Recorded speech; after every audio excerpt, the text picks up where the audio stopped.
I think what's been really important for me to understand about my boundary is how do I operate through the world?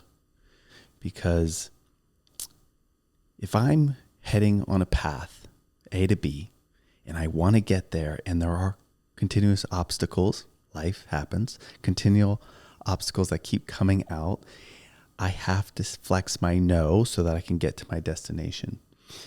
For me, my greatest boundary has been turning my attention towards the thing that I want and not giving any time and attention to what it is I don't want.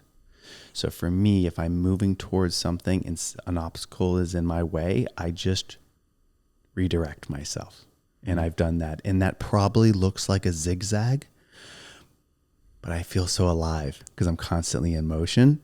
I don't have to it doesn't always have to be a straight line for me with boundaries. That's, I think, my biggest epiphany is that it can be a zigzag in life. I can move my attention to the things that I care about, the things that I want myself to feel, and turn away from the things and not give any attention to the things that I don't.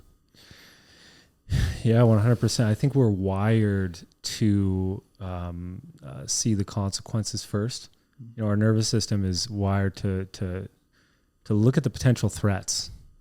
You know, we most of us, when something comes up, maybe it's a new opportunity, we look at the downside first. And I think when it comes to boundaries, focus is the biggest thing. Focus and learning to trust the internal knowing of what it is you want. Focus, I think, is a byproduct of the intersection of our intention and our attention. If I can orient myself from my intention, what's my internal driving force, and then I can focus my attention towards something, well, then the boundaries are already built for me. They become an intelligent filtration process. They're like the gates that open and close depending on where I am focusing and where I want to go. And so it becomes the thing that makes decisions for you in a way. But to have that, you have to become clear on how do I want to feel and orient myself? And then what is it that I want to pay my attention towards, my focus? Because that's the greatest resource you have. I really like that.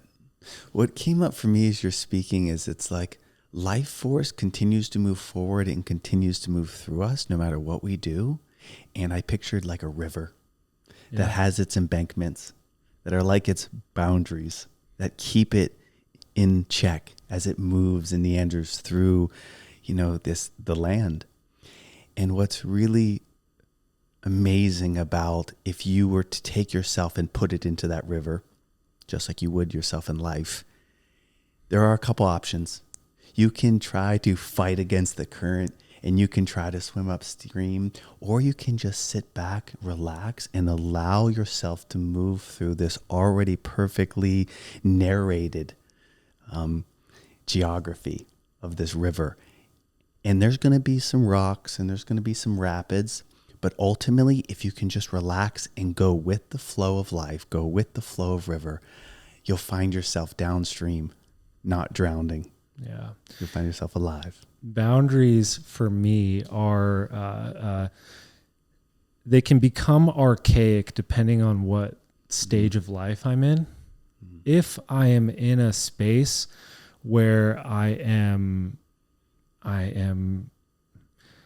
if I'm in a transitional phase in my life where there's a lot of space and there's not a lot of understanding of which direction I want to go right now, which is okay. We all move through those transitional phases.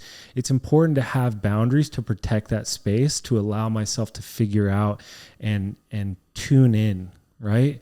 But when I'm focused, like when I know deeply what it is I want to do and who I want to be and how I want to feel, well, the boundaries are already made for you.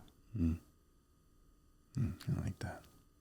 If you want to experience the power of somatic breathwork, we would love to see you at one of our community sessions. You can click the link below to figure out when our next session is, and we'd love to see you there.